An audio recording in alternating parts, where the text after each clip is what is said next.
Bible say, test your spirit. See if you're in the faith. Listen, the thing is your frame is your divine nature. Okay? That nature can be tested. And of you and in you. Okay? I can test my spirit. What the Bible say, test your spirit. See if you're in the faith. Okay? What does that mean? If I don't, you understand, if I don't even know what that means I haven't exercised enough faith to come into a realm enough. See, there's a realm there. There's a realm. Many of you felt God. You felt a deep sense of God. You had a deep sense of understanding. Okay. The thing is if you don't learn to live there, that wasn't an exception. That was a place you were supposed to live. And I think we made that an exception. Like, oh, that's a deep place. Service was deep. What are you talking about? No, that was supposed to be normal. That's not something that's an exception when you come to church. That's something that you learn to live from, and it grows through the knowledge. As the more knowledge that you get, so that's what you escape with. You cannot escape. That's why we've been compromised with a lot of things, and this is why I'm trying to break many of BCC believers and those God has given me out of. I need you to get out of that churchy mindset. That's what I'm doing. I'm breaking you out of that. And when you learn to love God and get in your nature, you're going to love church, because it wasn't about that. Because you're going to understand it was about a spiritual building. But our minds are so warped from church experience and histories of feeling God and revelations and all this stuff. And it's like, I need you to look at where you are. Where are you right now? Okay, let's start with your spirit and what God is giving you right now. Have you exercised that? Okay, no, start there. Because anything that you feel outside of that, it's not that God don't help you feel. The problem is you don't have the information for what you're trying to do. How many of you know I can feel beyond my information? That's what people don't realize. I can feel high. A lot of people feel high, but it's beyond your information.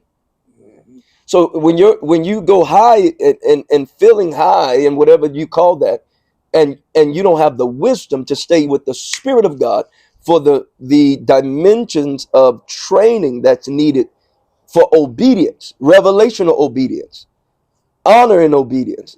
Okay, when I say revelational obedience, that means you have self-checks.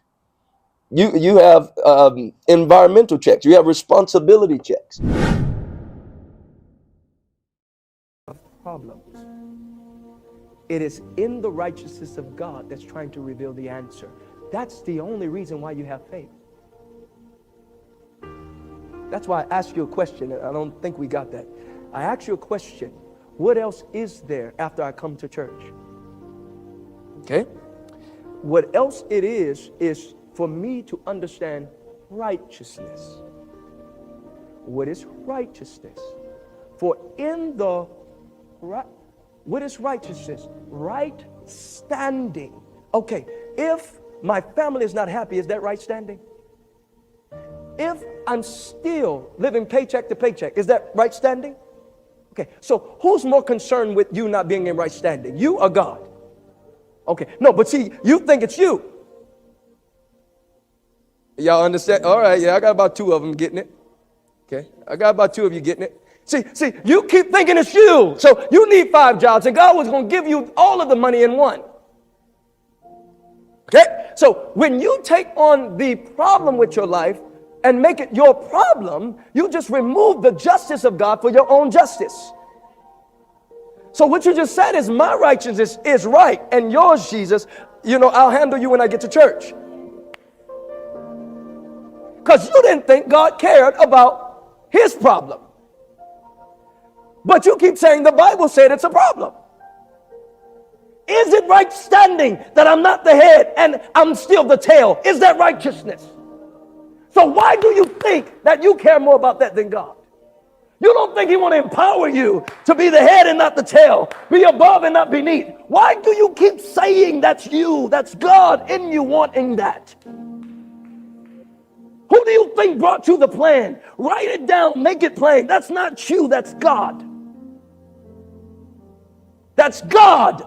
That is God. That's why we don't have to pray, because there's nothing we're doing. Your check come on Friday. You ain't even mad. You ain't even worried about God, because you don't understand righteousness. I brought myself here. I give God my leftovers when I'm not tired. My check come on Saturday at 2 p.m. I already know when I'm 2 a.m. I'm good. Okay? I'll pray about that other stuff when y'all get there, or when something hard had come in my life, then we're gonna pray. Okay? Outside of that, don't mess with me. Okay? That is not the Christian that God is designing for eternal dwellings.